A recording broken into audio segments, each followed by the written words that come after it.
참으로 감사합니다. 이렇게 매주 이렇게 뵈는 것이 참으로 기쁘고 감사한 일이 아닐 수가 없습니다. 사진 하나 좀 보여주시겠어요? 무슨 뜻일까요? 이게 무슨 뜻이에요? 모르시겠어요? 사는 게 아니다. 사는 게 아니다. 네, 됐어요. 많은 분들이 힘들고 어려워하시지요. 제가 좋아하는 고사성어가 있습니다. 그 고사성어가 뭐냐면 민위식위천이라는 말이에요. 그 말이 무슨 뜻이냐면 백성은 먹는 것을 하늘로 삼는다라는 말이거든요. 제가 참 좋아하는 말이에요. 우리의 삶에 있어서 먹고 사는 문제, 아무리 강조해도 지나치지 않을 정도로 중요하죠. 그런데 오늘날 한국뿐만이 아니라 세계 여러 나라에서 이 기본적인 것들이 흔들리고 있습니다. 지금 사태가 아니라 작년 2019년도에 코로나가 발생하기 그 이전 그때 통계 자료를 보니까 개인 사업자 674만 명 가운데에서 폐업을 신고한 사람들이 83만 명. 창업을 하면 10명 중에 7명이 폐업을 2번 이상 경험을 했다는 거예요. 그런데 사람들이 폐업을 경험하면서도 왜 또 창업을 하느냐? 그 이유는 그거 외에는 답이 없다는 거예요. 먹고 살아가야 되는데 그거 외에는 내가 직장 생활을 10년 하다가 20년 하다가 그리고서 이제 직장을 관두고 앞으로 100세 시대인데 100세까지 여러분 60세에 은퇴를 하시고 65세에 은퇴를 하시고 100세까지 살려면 여러분 돈이 얼마 있어야 되는지 아세요? 6억 5천이 있어야 돼요. 65세에 은퇴를 하고 100세까지 내가 살려면 근데 그 돈이 어디 있어요? 없지요. 또 창업을 해요. 또 실패를 해요. 참 많은 사람들이 힘들어하고 있습니다. 오늘 본문은 삶에 대해서 말합니다. 근데 이 삶이 덧없는 삶이다. 덧없다라는 말을 어떻게 우리가 이해해야 하냐면 우리의 삶에 대한 기대감이 보증할 수가 없다. 다시 얘기하면 내가 기대하고 내가 바라는 꿈을 이룰 수가 없다. 보증할 수 없다. 이게 덧없다라는 말이 됩니다. 예를 들을까요? 정말 열심히 공부해서 좋은 대학에 가고 좋은 직장을 얻어서 취직을 하죠. 그래서 한 달에 고정적으로 월급이 들어와요. 그 월급이 들어오는 것으로 쪼개서 삶을 계획을 해요. 그런데 어느 날 회사가 부도나 버리는 거예요. 하루아침에 실업자가 돼버린다는 거예요. 그때 표현이 삶이 덧없다라는 거였죠. 나는 항상 건강할 줄 알았어요. 나는 그렇게 내 몸을 망가뜨리는 어떠한 삶의 나쁜 행동의 습관도 갖고 있지 않았어요. 나는 내 몸을 지키려고 건강하게 살려고 유지를 했는데 어느 날 병원에 가서 정기 검사를 받아보니까 안 됐군요. 이제 살아갈 날이 얼마 남지 않았습니다 라는 말을 듣게 될 때에 우리는 삶이 덧없다라는 표현을 쓰게 됩니다. 보증할 수가 없다는 거예요. 오늘 본문이 이 덧없는 삶에 대해서 기록하고 있습니다. 삶이 덧없다. 그래서 삶이 허무해버린 삶이다. 허무한 인생이다. 여러분, 그런데 오늘 본문의 말씀은 그 덧없는 삶 가운데 하나님 앞에 자랑할 것이 있더라 이 말이에요. 삶이 덧없지가 않다. 덧없는 삶이 아니라 우리가 덧없는 삶이라고 해도 그 삶에 자랑할 것이 있다라는 것이 본문의 말씀이에요. 그리고 이 본문의 말씀은 바로 우리가 지난주에 우리가 말씀을 나눴던 하나님의 지혜, 위로부터 오는 하나님의 지혜와 밀접한 연관이 있다는 것입니다. 오늘 저와 여러분들이 함께 나눈 말씀의 제목은 덧없는 삶의 자랑. 우리 한번 덧없는 삶의 자랑에서 기억해야만 하는 첫 번째가 있는데 한번 따라해 보실까요? 자신의 높음을 자랑하자. 자신의 높음을 자랑해야 한다. 우리 1장 우리 9절 우리 다 같이 한번 읽겠습니다. 1장 9절 시작.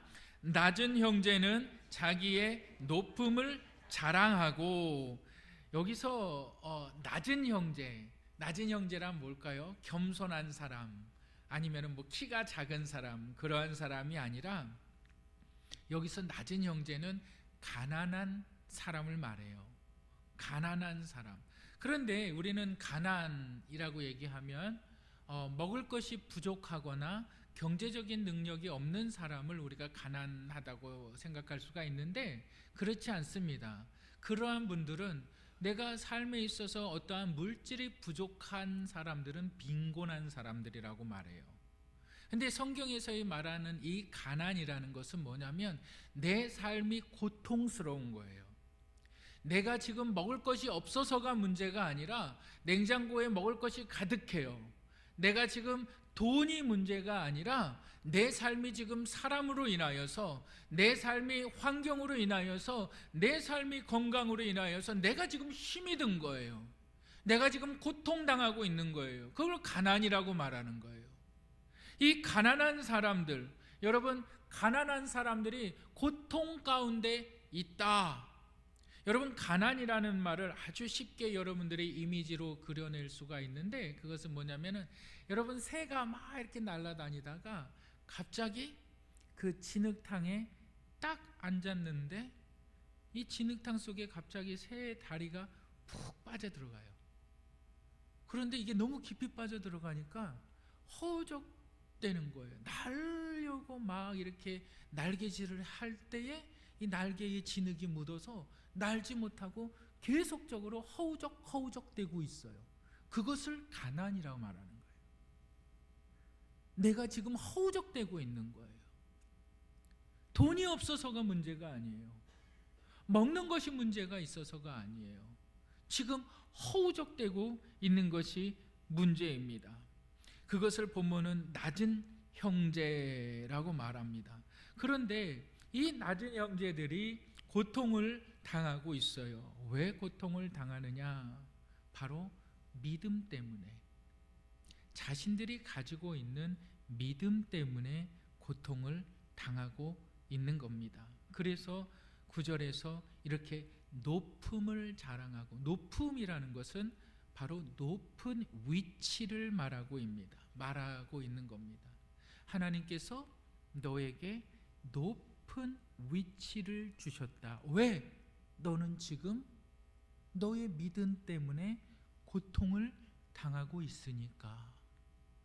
너의 믿음 때문에 너는 힘들어하고 있으니까.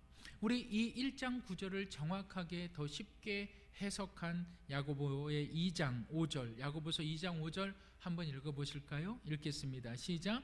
내 사랑하는 형제들아, 들을지어다. 하나님이 세상에서 가난한 자를 택하사 믿음에 부요하게 하시고 또 자기를 사랑하는 자들에게 약속하신 나라를 상속으로 받게 하지 아니하셨느냐. 하나님께서 세상에서 가난한 자를 택하사, 왜 가난한 자를 택하셨느냐? 그들이 힘들어하는 거예요. 고통스러워하는 거예요. 왜? 무엇 때문에요? 믿음 때문에요. 하나님을 향한 믿음 때문에 힘들어하니까 하나님이 그들을 향하여서 약속하신 하나님의 나라의 유업을 주신다고 하지 아니하였느냐. 이것이 바로 자랑이라는 거예요. 가난한 자들아, 너 하나님을 믿는 믿음 때문에 힘들지? 너희 높음을 자랑해. 너희 높음을 자랑해. 예수님께서도 마태복음 5장 3절에 팔복에 대해서 가르치시면서 뭐라고 말씀하셨을까요? 우리 5장 3절, 마태복음 5장 3절 다 같이 읽겠습니다. 시작. 심령이 가난한 자는 복이 있나니 천국이 그들의 것이며. 너 힘들지? 믿음 때문에 힘들지. 너희 천국이 너희 것이야. 근데 누가? 심령이 가난한 자. 여러분, 스데반이라는 집사가 이 높음을 보았어요. 우리 한번 사도행전 7장 55절 56절 한번 읽어보실까요? 55절 다 같이 읽겠습니다. 시작. 스데반이 성령이 충만하여 하늘을 우러러 주목하여 하나님의 영광과 및 예수께서 하나님 우편에 서신 것을 보고 말하되 보라, 하늘이 열리고 인자가 하나님 우편에 서신 것을 보노라 한대. 스데반이 왜 죽음을 당했을까요?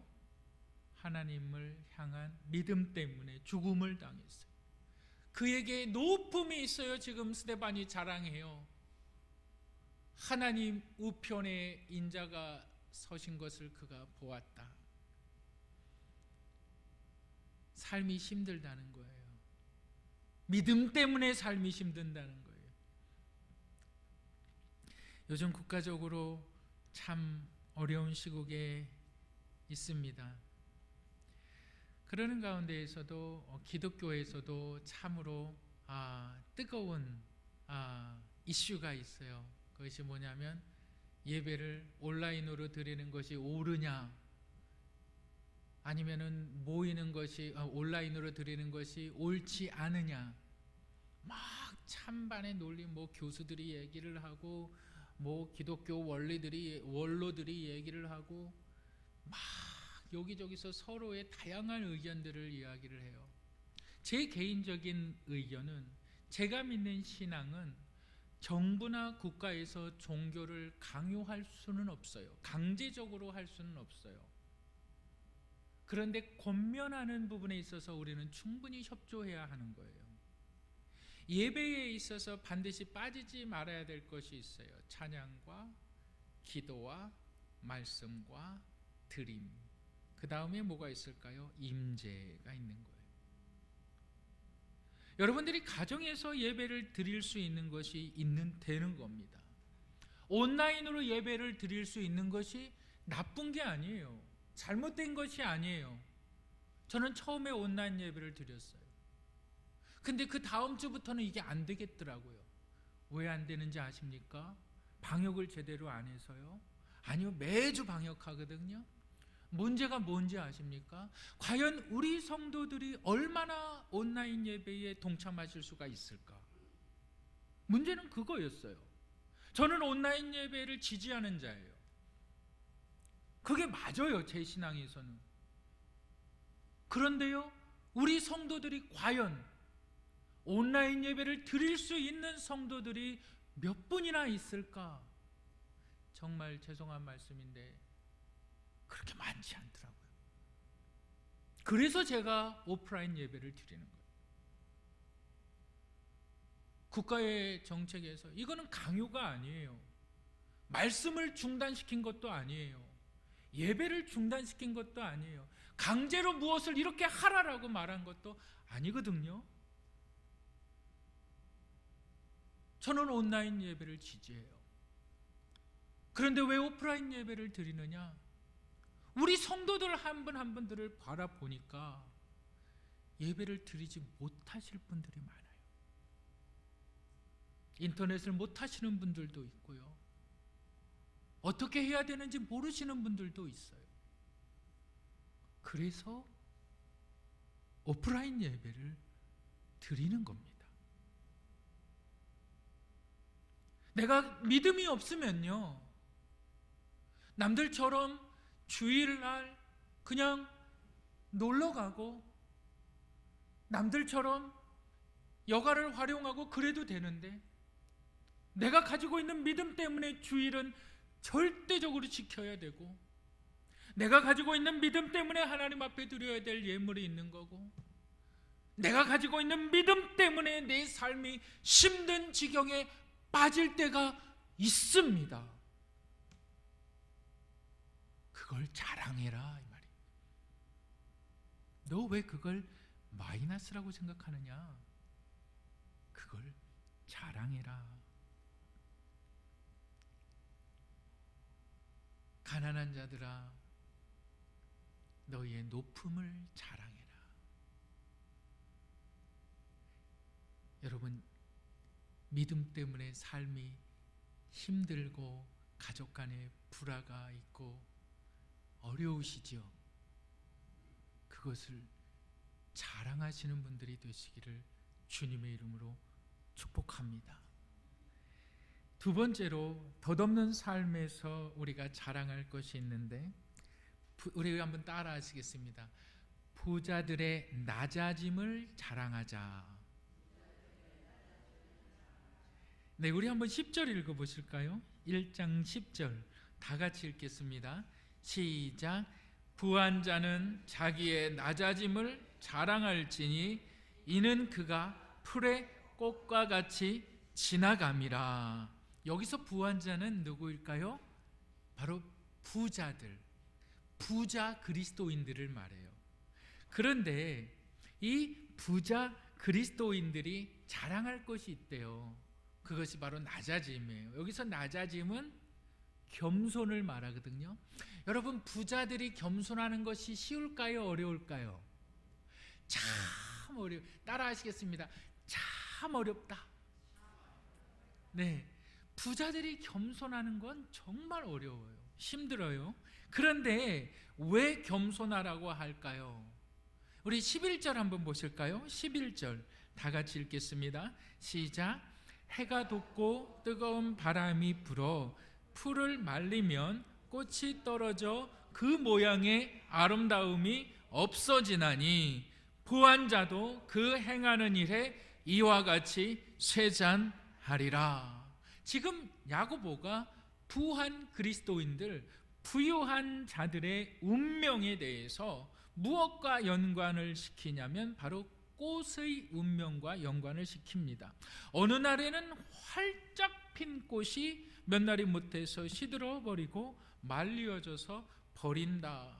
내가 지금은 부자로 살고 있지만 어느 날에는 시들어버리고 말라져 버리고 버려질 것이다. 이게 부라는 거예요. 이게 부한 자들이라는 거예요.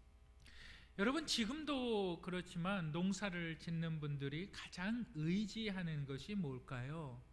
자연이지요. 야고보서가 기록된 당시 팔레스틴 지역에서도 농경사회에서 가장 의지했던 것이 뭡니까? 바로 자연 아니겠어요? 어느 날 따사로운 햇빛이 비침으로 말미암아 모든 곡식을 풍성하게 자라나게 하죠. 그런데 또 이 햇빛이 곡식을 말라 태우기도 하는 거예요. 정말 비를 촉촉히 대지에 내려주셔서 이 비가 옴으로 말미암아 땅이 비옥해질 수가 있어요. 그런데 이 비가 너무 많이 와버리면 또 막 강이 범람하고 홍수가 일어나고, 또 비가 안 와버리면 어떻게 됩니까? 이 땅바닥이 거북이 등짝같이 막 갈라져 버리는 그런 현상을 우리는 다 알고 있습니다. 그게 부자라는 거예요. 그게 부자라는 거예요. 너희가 지금 부자로 살아가고 있지만 어느 날엔가 거북이 등짝같이 될 수도 있다. 너희가 지금 부자로 살아가지만 어느 날에는 말라 비틀어져 버릴 수도 있다. 지금 사람에 대해서 얘기하는 것이 아니라 부에 대해서 얘기하고 있는 거예요. 부자, 부에 대해서 말하고 있습니다. 야고보가 이 부자에 대해서 좀 더 정확한 해석을 한 것을 우리 찾아보겠습니다. 5장 3절을 한번 읽어보실까요? 5장 3절 다 같이 읽겠습니다. 시작. 이 녹의 너희에게 증거가 되며 불같이 너희 살을 먹으리라. 너희가 말세에 재물을 쌓았도다. 잘 보세요. 너희 금과 은은 녹이 쓸었으니 이 녹이 너희에게 뭐가 된다 그래요? 증거가 되며 불같이 무엇을 먹으리라? 너희의 살을 먹으리라. 그러면서 결론적으로 뭐라고 말합니까? 너희가 말세에 재물을 쌓았도다. 다시 얘기하면 내가 죽어서 하나님 앞에 섰을 때에 네가 남겨놓은 그 재물이 너가 살아온 인생의 목적과 목표가 무엇인지 증명한다. 빼도 박지 못한다 이거예요. 네가 하나님께서 주신 그 인생을 네가 어떻게 살았는지, 네가 무슨 목적을 가지고 살았는지, 네가 남겨놓은 그 재산이 너희에게 증거가 되기 때문에 너희는 빼도 박지 못한다. 그러면서 하는 말이 뭐냐면 그것이 너희의 살을 먹을 것이다. 녹이 쓸어서 이 녹이 어떻게 됩니까? 퍼져나가서 어떻게 되는 거예요? 결국은 우리 가운데 썩게 만들어 버리는 거예요. 다시 얘기하면 너희 부한자들아, 너희 부자들아, 너희가 낮은 것을 자랑해라. 겸손해라. 이 겸손에 대해서 너희가 부를 남겨두지 말고 사용해라 이 말이에요.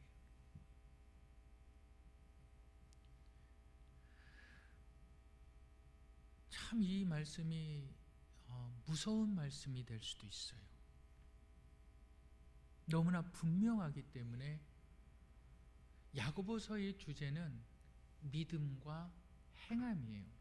동전의 양면이에요. 한 면은 믿음이 있고 한 면은 행함이 있어요. 그래서 행함이 없는 믿음은 죽은 믿음이다라고 말해요. 근데 이 말씀이 뭐냐면 너희의 삶의 가치관, 너희의 삶의 목적, 그것이 너희가 죽으면 안다는 거예요. 너희가 남겨놓은 재물로 인하여서. 그렇기 때문에 너희는 겸손해라. 너희는 죽을 때 너희 재물 남겨놓지 말아라. 다 쓰고 죽어라. 그게 겸손이라는 거예요. 그것을 자랑하라라는 거예요. 여러분, 자랑이 무엇일까요? 자랑이 뭘까요? 자랑은 다 아시죠? 뽐내는 거입니다. 뽐내는 거. 그런데 좀 더 구체적으로 정의를 하면 자기가 가지고 있는 물건이나 자기가 가지고 있는 사람을 통해서 자신을 칭찬하는 것, 그게 자랑이에요. 내 자신이 칭찬받는 거예요. 그게 자랑이라는 거예요. 근데 내가 가지고 있는 물건이나 내가 가지고 있는 사람을 통해서 내 자신이 칭찬받는 거예요. 우리 그럴 때 있잖아요. 내 스스로 칭찬할 때 있잖아요. 야, 누구야. 야, 너 잘했어. 참 잘. 내 속으로 그럴 때 있잖아요. 제가 2년 전인가요? 그 필리핀 목회자 컨퍼런스에 갔어요. 그래서 필리핀 목회자분들이 이렇게 모여가지고 그 세미나를 한 3박 4일 동안 했지요. 그리고 나서 다 마치고 나서 그 감사패하고 감사 명패하고 또 이제 제 아내한테 갖다 주라고 백을 줬는데 백이 어떤 백이냐면은 조개백이에요. 조개를 막 이렇게 조개가 거의 한 몇백 개는 붙어 있더라고요. 그 조개백을 이제 아내에게 갖다 주라고 줬어요. 근데 안 하고 다니더라고요. 그리고 이제 조개로 만든 시계 그거를 줬어요. 그리고 봉투를 하나 줬어요. 사례비라고. 사례비 봉투를 딱 받았어요. 제 마음에 자꾸 하나님께서 말씀하시는 거예요. 받지 마라, 그거. 받지 마라. 그래서 그 봉투를 헌금을 하고 왔어요. 그리고 비행기를 타고 오는데 제 마음에 자꾸 칭찬이 되는 거예요. 야, 잘했다. 잘했어. 잘했어. 잘했어. 그걸 자랑이란 말하는 거예요. 그걸 자랑이다. 내 자신을 내 스스로 지켜 세우는 것, 그걸 자랑이라 말하는 거예요. 야고보서의 주제는 행함과 믿음이에요. 제가 계속해서 야고보서를 강의하고 있는데, 지난주에 너희는 이 어려운 때에 위로부터 오는 하늘의 지혜를 구해라. 그 지혜가 뭘까요? 바로 너희의 삶에 있어서 낮은 자는, 가난한 자는 높음을 자랑하고 부한 자는 낮아짐을 자랑해라. 우리 교회를 생각할 때에 참 감사한 것들이 많아요. 그 중에 하나는 얼마 전에 제가 이제 영상을 이렇게 새로 카메라를 설치하고 장비들을 설치를 해서 영상을 찍어서 보내드렸는데, 주일날마다 못 나오신 성도님들이 계시면 그 이제 설교 영상을 제가 보내드립니다. 교회에서 뭐 어떠한 필요가 있거나 그럴 때마다 성도님들의 십시일반 이렇게 협력해서 그런 것들을 채워나가는 모습이 참 감사해요. 참 기뻐요. 너무 좋습니다. 칭찬받을 만한 일이에요. 참으로 감사한 일이에요. 근데 우리 교회가 부족한 것이 있어요. 그것이 뭐냐면 선교입니다. 우리가 국내 선교와 해외 선교를 못하는 것이 아니라 소극적으로 하고 있어요. 저는 우리 영생침례교회를 통해서 정말 많은 교회들이 세워지기를 바랍니다. 우리 영생침례교회는 어떤 교회입니까? 우리 영생침례교회는 물질적으로 빈곤한 교회가 아니에요. 왜 그럴까요? 우리 성도님들이 빈곤하지 않아요. 가난한 분들은 많이 계시지만 빈곤한 분들은 안 계세요. 부자들이 많이 계세요. 이러한 분들이 교회를 캄보디아에, 필리핀에, 베트남에 3천만 원 정도면 하나를 세울 수가 있어요. 지금도 교회가 없어서 예배드리지 못하는 분들이 많이 있어요. 3천만 원이면 내가 교회를 세울 수 있어요. 저는 우리 성도님들이 그러한 분들이 되시기를 바랍니다. 정말 교회를 하나, 두 개, 아니 나 혼자서는 좀 힘들다라고 생각하십니까? 그러면은 우리 각 선교회에서,